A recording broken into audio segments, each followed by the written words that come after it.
My name is Macedo, and I will be doing a presentation on Kemp Ridley sea turtle.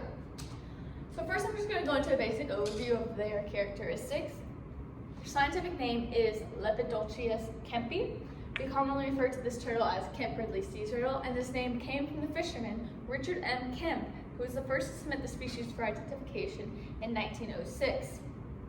This turtle is endangered under the Endangered Species Act and has been endangered since 1970.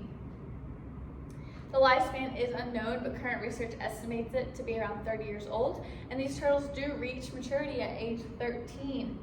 They are the smallest sea turtle in the world, and an adult will weigh 70 to 100 pounds and be about 2 feet in length.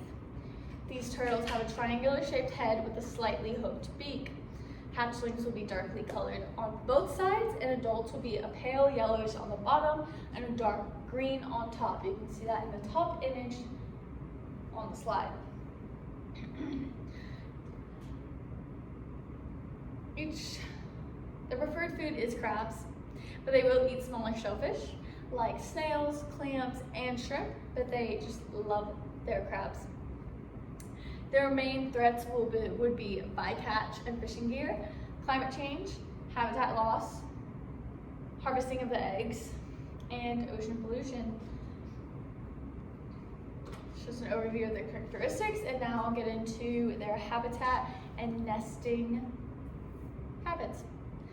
The Kemp Ridley sea turtle is primarily found in the Gulf of Mexico, but they can be found in the Atlantic Ocean as far north as Nova Scotia. In the top right image, if you see the North American continent has a darkly shaded blue, that is their range. It is the entirety of the Gulf of Mexico, and it does extend all the way up to Nova Scotia on the Atlantic coast. Interestingly, the Kemp Ridley sea turtle is one of 2 turtle species that engages in something called arribada.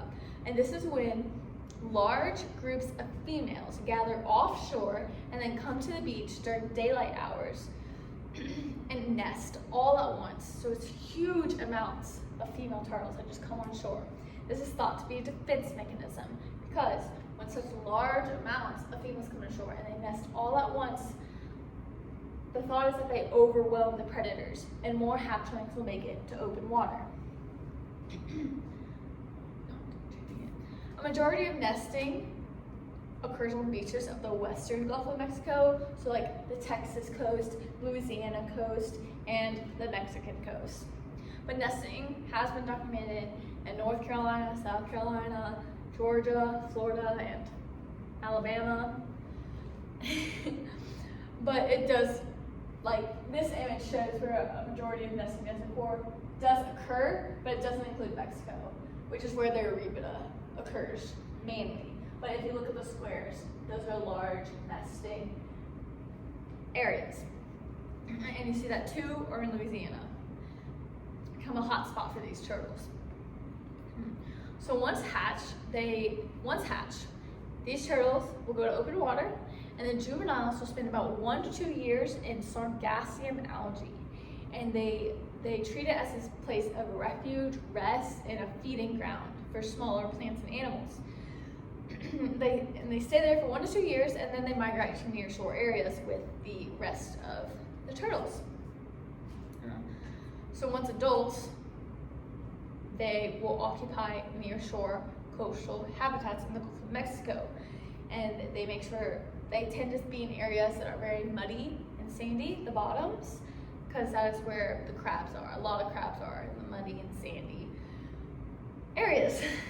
Louisiana has actually recently become one of their primary feeding grounds due to this optimal environment.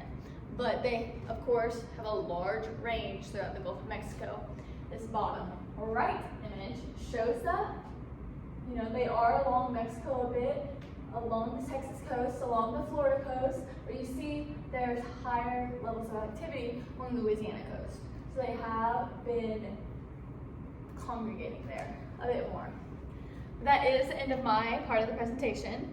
I had 2 other group members that presented the rest of the information that are not here with me right now. And so I hope you enjoyed learning a bit about Kemp Ridley sea turtle.